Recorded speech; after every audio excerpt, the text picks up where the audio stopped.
ওইখানে একটা video uploaded হয়েছে, এখনো 24 ঘন্টা হয়নি। সেই ভিডিওতে পুরোটাই একটা এআই জেনারেটেড ভিডিও। একজন উপস্থাপক মাইক্রোফোন নিয়ে বলছেন, দেখুন মনোনয়ন বঞ্চিত বিএনপির নেতাকর্মীরা কি করছে, একটা ট্রেন ভাঙা হচ্ছে। সেই ট্রেন ভাঙার ভিডিও চলছে, উনি বলছেন যে দলের লোকজন মনোনয়ন না পেয়েই এটা করছে, তারা ক্ষমতায় আসলে কি করতে পারে। এটা 10K like, 3.2K comments, 51K share, 4 million view, 24 ঘন্টাও হয়নি। আমি কৌতূহল করে কমেন্ট করতে গেলাম, কিছু কিছু ভাই এটা বিশ্বাস করেন না, এটা এআই, কিছু কিছু, আর বাকিগুলো বিএনপি 14 পুরুষ উদ্ধার করো। এই হচ্ছে আমাদের, আমরা আশা করি বিএনপি বানাইনি এই ভিডিওটা, মানে বিএনপি কারোর উপর দায় চাপানোর জন্য বানিয়ে ছেড়েছে, আমরা আপাতত এটা না ধরি। যাই হোক, এটা এরা করেছে, এটা হয়েছে বলে না, মানে আমরা কোন রকম বিপদের মধ্যে আছি মেশো সেই কথাটা বলতে চেয়েছি। 24 ঘন্টাও যায় নাই, 4 মিলিয়ন ভিউ হয়েছে, 51,000 শেয়ার হয়েছে, এবং লোকজন মুন্ডুপাত করছে। বেশ কয়েক বছর আগে আমি একটা কলাম লিখেছিলাম, মানে আমরা 2021 সালের দিকে হবে, মানে বিশেষ করে যে পোস্ট ট্রুথ ওয়ার্ল্ডে আমাদের একটা মেজর ক্রাইসিস হয়ে দাঁড়িয়েছে। মেজর ক্রাইসিসটা এইরকম যে আমরা তো এখন আসলে আমাদের কমফোর্টেবল ট্রুথ পেতে পারি। আমি জানি ওই যে সোশ্যাল মিডিয়ার ইকো চেম্বারের মতো আমরা কথ্য ভাষায় দোকান বলি, ওই দোকানে আমার মনের মতো কথা বলা হয়। এই কু হয়ে যাচ্ছে, ওয়াকার চলে গেল, এই দখল করে ফেললো, ওখানে গেলে শোনা যায়, আমার শুনতে ভালো লাগে, আমি গেলাম। বিএনপির নমিনেশনে 50 সিট নাই, আগে তো আরো নাই, নির্বাচন আসতে আসতে 300 শেষ হবে না, হয়তো 250 শেষ। এটা যদি আপনি শুনতে চান, ওটা দোকান আছে।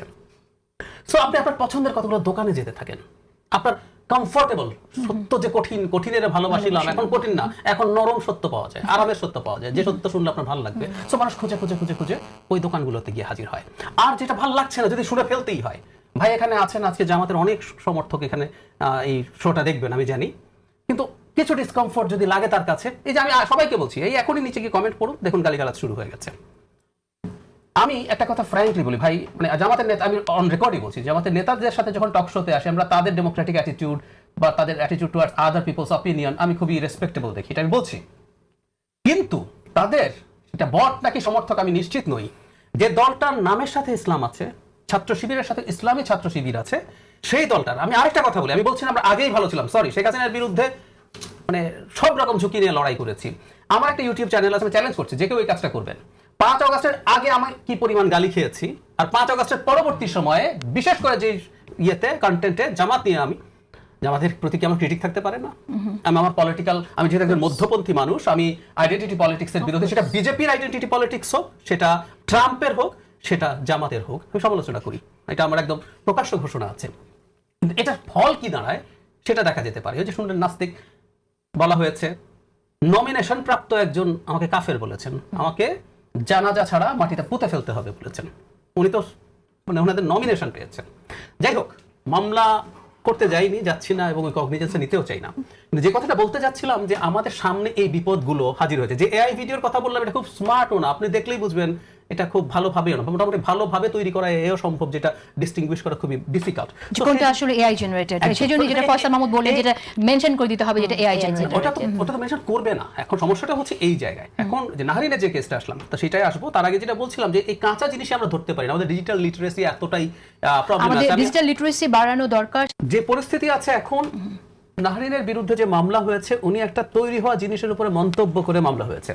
নির্বাচনের আগে উচিত ছিল এরকম কয়েকটার উৎস ট্রেস করা, উৎস ট্রেস করে তাদেরকে আইনের আওতায় আনা। এটা এবং এআই ভিডিও, অন্যান্য যেগুলো এআই ভিডিও লিখে দেওয়া হচ্ছে না, অন্যান্য যা যা আছে, বা কোনো টিভি চ্যানেলের নাম, ফয়সাল যেটা বলছেন কিছু রকম ডিজাইন রেখে ভিন্ন নাম, এটা শুধু না, আমি এমন দেখেছি হুবহু একই নাম রেখে, মানে আপনি যে টিভির নাম লিখুন, যেটা যদি এই জিটিভি হয়, জিটিভির লোগো পুরো ব্যবহার করে একটা কার্ড বানাচ্ছে।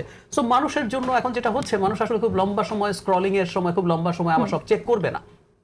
এইখানে আমি মনে করি নির্বাচনকে সামনে রেখে সরকারের উচিত হতো সবগুলো সোর্স খুঁজে বের করা, সোর্সটাকে ওখানে ব্লক করা, এবং কিছু আইনগত ব্যবস্থা নেওয়া।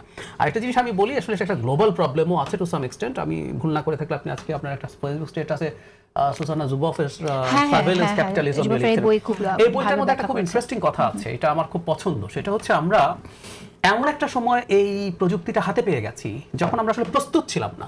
ইভেন আমাদের লিগ্যাল ফ্রেমওয়ার্ক কি হবে, আমরা এটা কিভাবে ব্যবহার করবো, অনেক ওয়েস্টেই এই আলাপ হচ্ছে।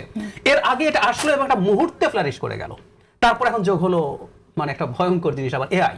সো সবকিছু ওরাই যখন প্রবলেম ফেস করছে, তখন আমরা এটাতে আরো বেশি প্রবলেমে পড়বো। কিন্তু আমি কোনো প্রস্তুতি দেখছি না। ধরুন এই যে ট্রেনের যে ভিডিওটার কথা বললাম, এটা পাল্টা হতে পারে, এটা পাল্টা হতে পারে যে বিএনপি বানালো, আমি বললাম জামাতের বিরুদ্ধে এরকম একটা জিনিস, এই যে সমানে চলছে, শুধু সেটাই না, খুবই ইন্টারেস্টিং। আজকে একটু আগে প্রথম আলো একটা নিউজ হচ্ছে এরকম, 14-15 সালের দিকে যে বাসে গাড়িতে আগুন দেওয়া হয়েছে সেই ভিডিও ব্যবহার করে বলা হচ্ছে মনোনয়ন বঞ্চিতরা এগুলো করছে। এটা আবার রিয়েল ভিডিও, কিন্তু ডিসইনফরমেশন, এটা মিসইনফরমেশনও না। সো এই যে ঘটনাগুলো ঘটছে, আমি আসলে বুঝতে পারছি না যে সরকার কি করবে। সরকারের এই জন্য অ্যাজ আর্লি অ্যাজ পসিবল উচিত কিছু এরকম সোর্স বের করা এবং তাদেরকে শাস্তির আওতায় আনা। জানেন যে নির্বাচনের সময় আরপিওতে কিছু আপনার সংশোধন এসেছে, সেই নির্বাচনের সময় যদি ফেক নিউজ ছড়ানো হয় সেখানে যারা ছড়াবে তাদের বিরুদ্ধে মামলা হবে। কিন্তু এখন মানে সব সময়ের কথা যদি আমরা চিন্তা করি তাহলে সেক্ষেত্রে আমরা এক সেকেন্ড, আমি একটা কল্পিত সিচুয়েশনের কথা বলি। কোন একটা কনস্টিটিউয়েন্সিতে একটা এআই ভিডিও বানানো হলো, আইদার বিএনপি অথবা জামাতের যে কোনো একজন প্রার্থী বলছেন আপনারা, আমি আর নির্বাচনে থাকছি না, আপনারা ওনাকে ভোট দিয়ে দেন, এই ধরনের একটা কথা ধরুন বলে দেওয়া হলো। It is very much easy.